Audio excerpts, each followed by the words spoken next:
नमस्कार सांग माने जेतेबेले मध्य बहुत दूर जगह को जाउछंती ताहेले आपण माने निजर बाइक को भल भाव देखिबे आउ कोठी जदि जिबार अछि ताहेले आपण माने बाहरी पड़िबे कारण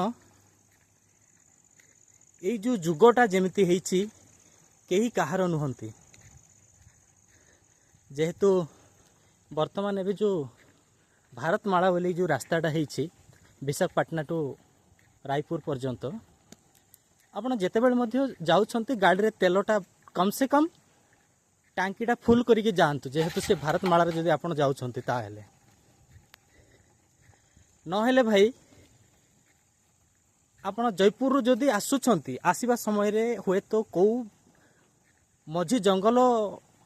मझी जंगल भितर आपणकर तेल सरीज आपण जेते सांगसाथी मानू फोन कले कि कौन सी लिफ्ट वाला भी से भारतमाला उपरे जदि लिफ्ट मागिबे ताहले केही देबेनी कारण रास्ता एमती हेछि एक रे जीवा आसबा लोक मानू भी राति रे टिके भय रहउछि आ ये जो अंचलटा भारतमाला जो रास्ताटा हेछि दुई साइड रे आपण मान देखि पारथिबे